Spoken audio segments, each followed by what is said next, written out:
My name is Juan Munoz, and I am the Minister of Transport and Telecommunications of Chile. I've been in this position since March 11. I'm about to reach my first year in this position. Before doing this, I was a professor at the Universidad Católica here in Chile in transport engineering, and I'm very pleased to have the chance to lead the ministry in this during this period, and the chance to serve my country in an area where I feel where I have devoted most of my activity. Excellent. So the topic that we're going to be discussing this afternoon is focused on climate finance and different mechanisms or ways that we're able to direct more funding towards rail investment and infrastructure. Would you be able to tell us a little bit more about how you're leveraging either private investment or how climate finance is being used in the transport, the Ministry of Transport in Chile? Sure. So thank you very much. I'd like to thank the invitation first from UIC and greet those who are attending this important forum. I would also like to greet the members of the panel, which unfortunately I will only be able to attend for a few minutes due to commitments that I cannot elude. As a leading country in railway development within Latin America, I've been asked to share our vision and experience. In this brief talk, I will focus on how Chile is financing its rail strategy and identify some actions that financial institutions could take to support it. First, I must mention that we understand railway development as an important contributor to long-term sustainable development, which requires balancing economic growth, social responsibility, and environmental protection. In the government of President Gabriel Boric, our Trains for Chile program is a very relevant pillar to this vision.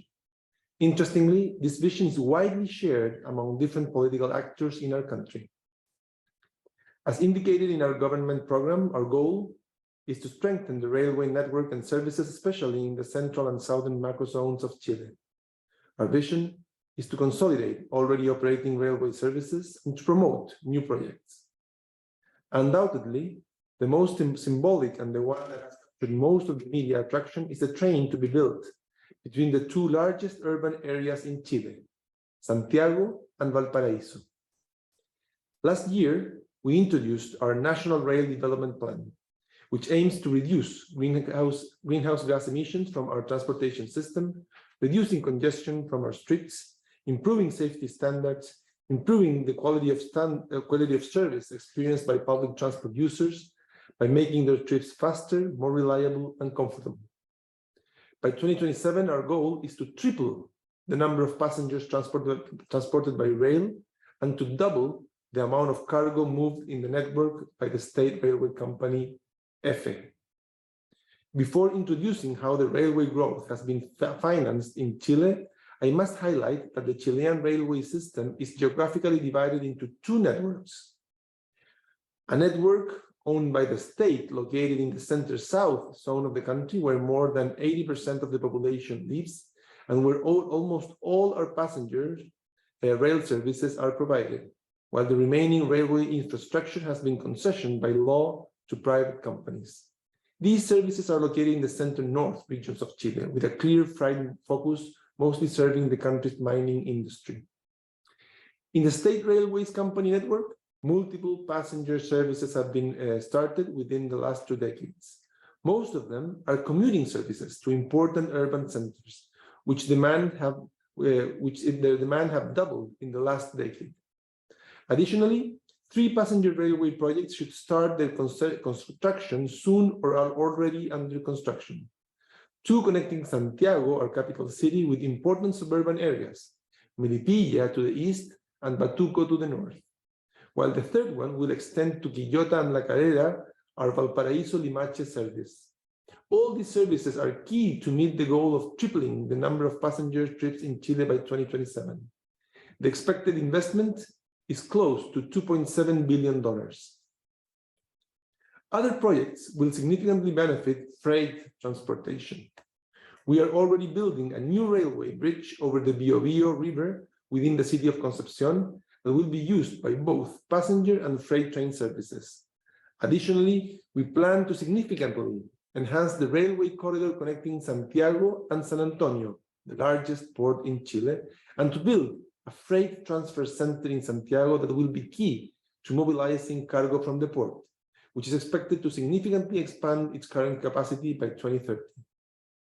Recently, the state railway company, beyond the public financing that represents 20% of the requirements, has financed several of its projects, being studies or their actual implementation, through issuing national bonds with values between $150 and $370 million, while in the last 2 years, international bonds have also been issued. The first of these last bonds, which took place in August 2020, obtained the lowest interest rate that has been observed in the region for a 30-year bond, while issuing a second bond only a year later highlighted the trust that international investors see in Chile and in the plan that our railway company is developing to position our trains as a central element for our public transport services and for our economic growth. Each of these bonds gathered $500 million. New bonds are expected to be issued in the future to keep implementing the National Rail Development Plan. Another financing mechanism is provided by the public-private partnership projects promoted by the Ministry of Public Works. This strategy allows us to increment our public infrastructure investments in projects of national interest. In this case, we invite private companies to invest in specific projects that are expected to have an attractive social impact, but are not profitable from a strictly private perspective. The private sector is expected to contribute not only economic resources, but also their experience, management skills, and technological innovation, while the state provides financial instruments and a solid legal framework that allows for a long-term public-private relation.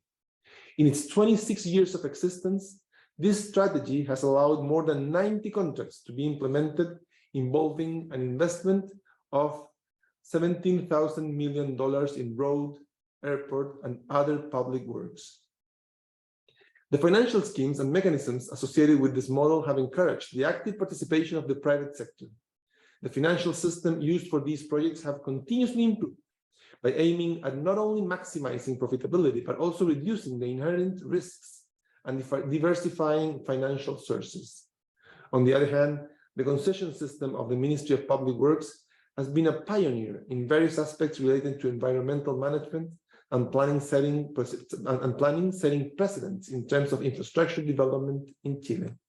The magnitude of the investments, the magnitude of the projects, and the rate of progress of this have allowed the incorporation of the appropriate measures of conservation and protection of the environment in order to ensure sustainable development and that the expectations of the communities are not compromised. These last mechanism we call concessions will be used on the construction of the Santiago-Valparaíso train project, announced a few months ago by the President of Chile. We expect the project to cost approximately $1,320 million, while a comprehensive study to provide the details of the required works will be carried out this year. The same mechanism is also expected to be used for several other projects that are currently being studied, as a cargo train in Antofagasta, mining area of northern Chile, and several tramway and cable car projects such as the Alto Hospicio Iquique cable car, a tram joining Pajaritos metro stations to the Santiago airport, a tram for the Coquimbo La Serena city, a tram for the Viña del Mar Reñaca corridor, a Valparaíso cable car, and a Puerto Montt cable car, all of them between 2023 and 2026. The total investment needed for all these projects reaches approximately $1,100 million. Finally, we have several private companies that have been given the ownership of railway lines or received the right to provide their services through state-owned tracks. These are companies dedicated to freight transportation. In this group of services, we expect that rolling stock must be renewed, meaning that new locomotives and wagons must be purchased. We are also working on the acquisition of a green hydrogen locomotive to take advantage of the strategic position of our country as a future international provider of such energy source. All of these projects will require financing from national and international banks. The projections of these companies consider a 50% growth in the demand for freight transportation in the next 10 years, so they will keep requesting financial support for new railway projects associated mainly with the mining sector. I hope you share with me that the future of the rail system in our country looks promising. I wish each of you an excellent day.